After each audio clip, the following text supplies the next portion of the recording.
Hey, it's Devon Kerr from LockHart, and you are listening to Talking About Rock.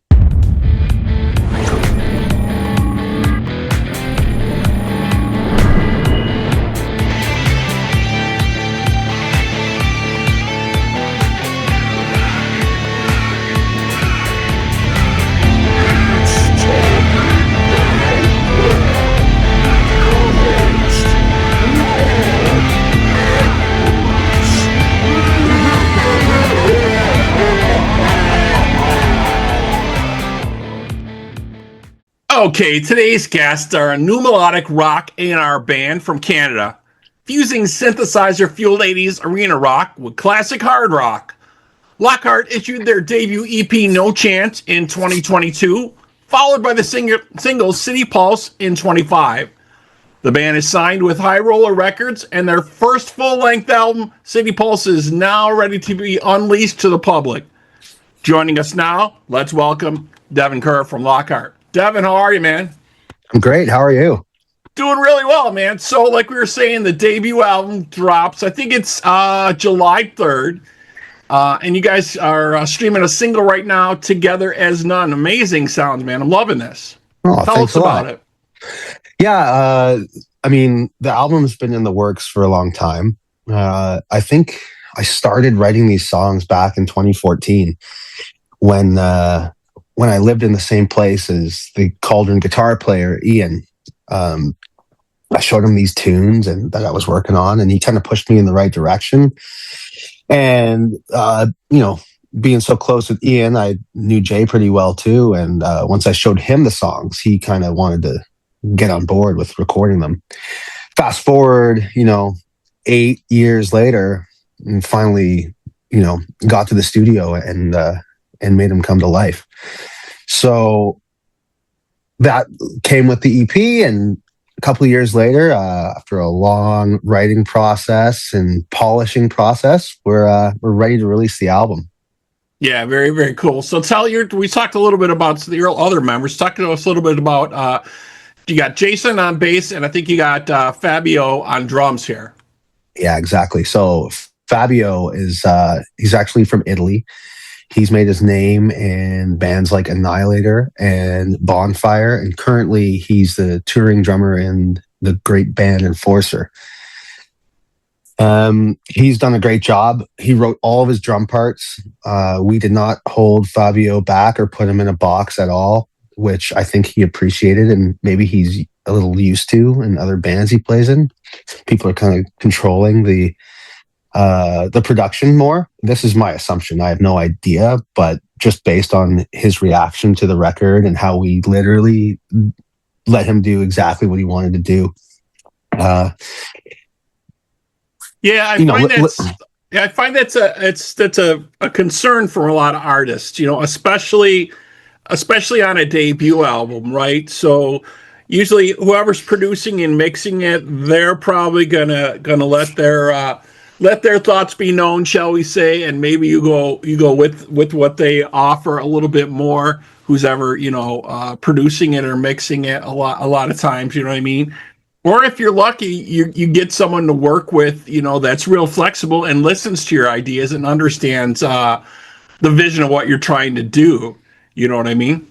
Yeah, for sure. I mean, Jay was the one who suggested that we give Fabio a call, because they were buddies before we were, and it was my understanding that he was the best in the biz, and he is amazing. And there's no percussion that I could write that's going to top what he can do.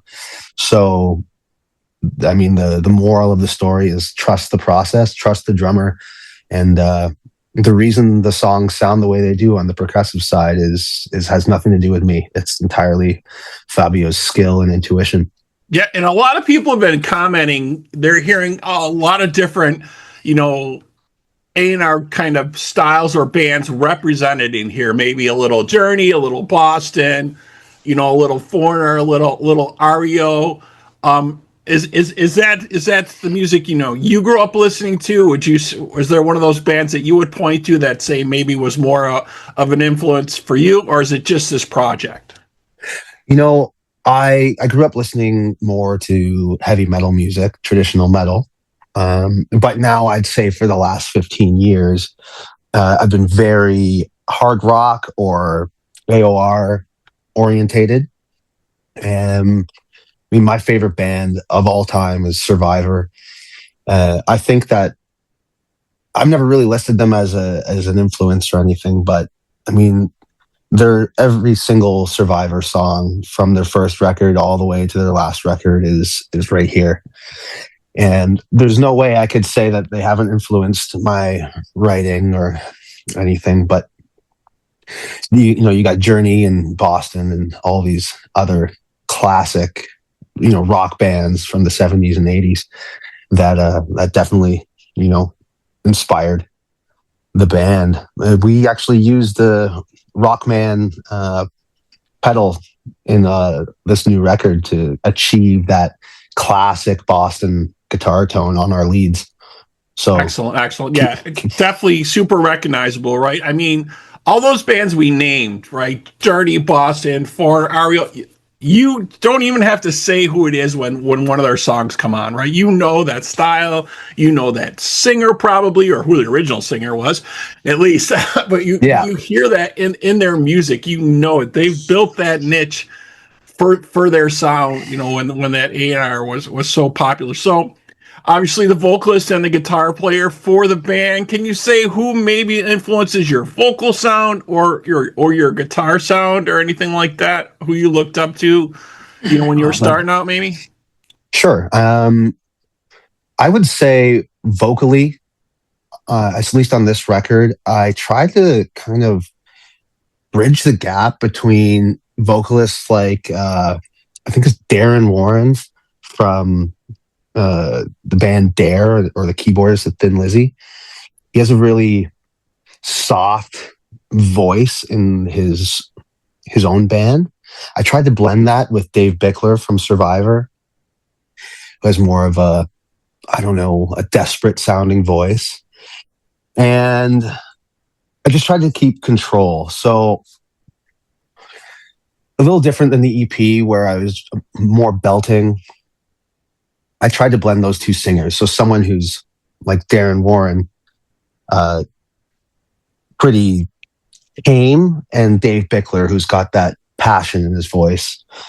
Right. Vocal definitely. Influences, I couldn't, like, from the get-go. There's so many great vocalists out there, and I don't think I sound like anyone in particular, but there's vocalists I wish I sounded like David Coverdale, or Yeah, amazing. I got to see him perform a couple times. Obviously, he's just recently retired, from Whitesnake, Deep Purple. Amazing career that he had. So many great songs for sure. I wanted to touch a little bit on the songwriting process and kind of maybe walk us through a little bit of your process, because some people have a very structured way of doing it. It always kind of has these certain steps they use, and some people are just totally fly by the seat of their pants. If they have an idea, that's kind of how it works for them. I know that doesn't always work because you don't always get that last minute thing. So, but what works for you? Well, when it comes to songwriting, I don't know if this is normal, but it's like a project that I'm starting. I know I'm going to write a record, or I'm going to write a song or an EP, and I kind of treat it like, building a garage. You get all the materials in place. It's not an ongoing process. You begin and you finish with the last screw or the last nail. And it's the same with my songwriting process. So I set time out, and I put pen to paper, and I get going. Everything I write is on keyboard. And then, like, guitar parts to vocal parts, all the vocal layers and harmonies, everything's done on a keyboard or a piano first, and then nice expands outwards. And I don't know if a lot of rock bands do it that way, because the songwriter is typically the guitar player, or if it's the singer, maybe they play keyboards. But for me, the piano is the most versatile way to compose, because you've got two guitars right here, at the same time. Right. And that's basically it. I carve out the songs, the lyrics come last. I at least 99% of the time I might have a song title that I want to work with, but it's all of these songs existed, and then I threw on words that, kind of make it all make sense at the end, because I'm not a poet. I'm a musician. Right, So, right. It's just got to project that feeling, whatever, right? You got to project that feeling to your audience, right, in that music. yeah, for sure. And each song has some sort of meaning for the most part. There might be a song here or there that, is just kind of fluff when it comes to lyrical content. But the music itself, I think it speaks for itself. But most of our music, or our lyrics, I should say, come from some place or some experience or some feeling. Excellent, excellent. So obviously you're a guitarist also, and always like to ask guitarists about, what their choice is in maybe effects or amps. Do they like to experiment, or do they have their tone figured out, or maybe they're tone chasing still? You know what I mean? A lot of guys are doing that, and they kind of get stuck in that for a little while. Tell us a little bit about some of your gear and what you go through. Well, I'm lucky. Okay. I've recorded the album at the same studio as the EP, and our engineer, Eric Conway, he should be right there on the album cover with us three, because he had such a huge part to play in this. But I'm a tone chasing kind of person. I like synthesizers. I like the DX7 synthesizer because it's got all the patches that are classic. Right. That's why I like that Rockman Boston effects box, because there's no options on that. You plug in and that's the tone you're getting. Right. But I used a Stratocaster to record most of the record. Maybe my Jackson guitar, because not every song is the same tuning. But I'm not really picky with gear and amps. I used the amp that was at the studio. It was a Marshall Super Lead, I believe. Classic amp. And it was the right sound. I knew the amp, and I knew that that's exactly what people use. But yeah. All right, very cool. All right, so what's happening next for you guys? Do we have any shows coming up or dates lined up, or is that kind of still in the pipeline, kind of still figuring that out? Well, listening to the record, we're going to need more than 3 members. So I've got a guitar player lined up, ready to rock. I've got Fabio. Now, Jason, like I said, he's the busiest guy on the planet. So Fabio right now is replacing Jonas in Enforcer as a fill-in drummer. And we might need to find a Fabio to replace Jason as a fill-in bassist live. So, it's just the nature of, these bands these days. Everyone's got families and things going on. Yeah, and everybody's in like 2 or 3 bands nowadays, right? What's your other band? Is Axonon or Axion? It's Action, yeah. Yeah. So everybody plays in a couple different ones depending on what project's currently going on or what you're recording, right? Yeah, and that's been going on for ages, but no one's making huge amounts of money doing this. So to take a guy away from his family and his his professional life to go travel across the world and do music is it's a tough ask. So to record is one thing, to write is one thing. So we do want to play live, and we have basically assembled a live band. We need to figure out the live bass scenario, whether it'll be Jay or whether we need to find someone, and it won't be hard. We just need to make that decision. Gotcha. Another thing I like to ask artists nowadays, kind of get their feedback on, obviously, the rise of AI and how it's crept into every portion of our life, and songwriting so much lately. They have apps out there where anyone can put a sentence in an app, or even just a title, right? And it comes out with a whole song and maybe even a video or whatever. You know what I mean? It's gotten to the point where it's a little crazy with that. iTunes announced that they're going to be labeling music if it's AI, if it's artificially created. So I think that's great. But what's your take on this technology, being a musician and especially being a songwriter? Yeah, I mean, when I hate it, to be perfectly honest, when I hear AI music, I don't know, it doesn't do anything for me. Yeah, well, there's no emotion, right? There's no emotional connection, right? I mean, there's no, No, like you were saying, so a lot of songs are based on real experiences or how you felt or something that happened. There's none of that there. no, there's none of that there. And I find that people have shown me AI songs as if they're impressed or can you believe this? Non-musicians always. Right. And I always feel like a pretentious jerk when I'm like, ugh, this is awful. And clear, Right. like I'm listening to it and it's objectively good. All the Yeah. notes are right.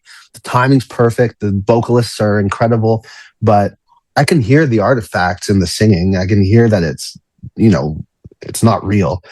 And the same goes for AI artwork. And I mean, people want, I like to hope that people want something that's real, like from top to bottom, from the recording, the artwork, the singing, the lyricism, everything. Like, Yeah. what's the point in the process if you're just going to cheat your way through it? The one thing that's a little unnerving to me, and I've seen this with younger audiences and newer music, is they seem to be more acceptable to situations where it's like maybe a backing track, it's not a live situation.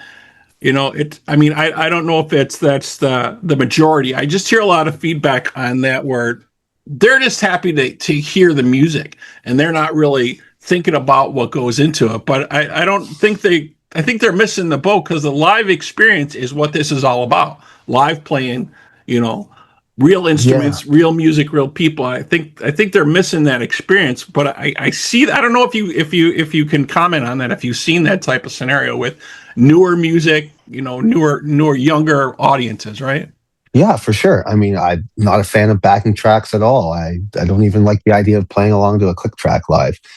I'm sure that some people have light shows and there's reasons why they do it, but it's not my goal. And the same goes for artwork again.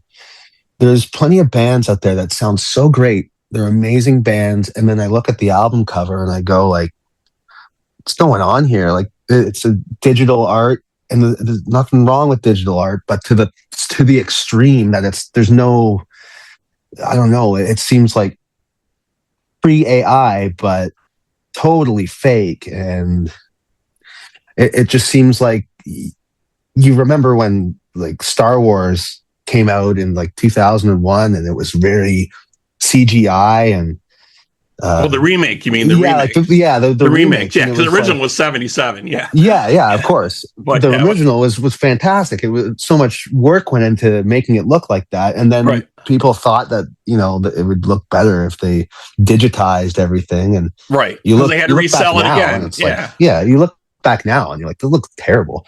And I think the same is going to go for album art or music that's just been tuned or. I don't know much about visual art, but whatever they're doing, I mean, I've got posters. I'm in the jam studio right now, and there's some posters on the wall that I never put up here. And I'm not going to single them out, but there's a few of them that I would never want as an album cover in here. Yeah, and there's a few of them that are amazing, but yeah, obviously, I grew up in the time where, album rock was the big thing, and you sat there for hours looking at the album cover, listening to the music, and you're trying to see if that conveyed any meaning or had something deep in the artwork that related to it. A lot of time it did. A lot of time it did. Early Styx albums, say Grand Illusion with their cover, it was very interesting back then. All the Kiss albums were very iconic. For a while when they came out, just to throw some of that stuff out there. And then there was stuff that really didn't, like you didn't understand how it fit together with like Led Zeppelin 4 with the guy carrying the bag of sticks. Yeah. But yeah, iconic album covers, I think unfortunately is gone. But yeah, I agree with you. Yeah, yeah. And I think it's important for artists to at least seek out some artists that, you know, at least at some point in the process, use a piece of paper and in their hands. Yeah, definitely. I totally agree. Well, I really like what you guys are doing here. So, like we are saying, the debut album, City Pulse, out July 3rd.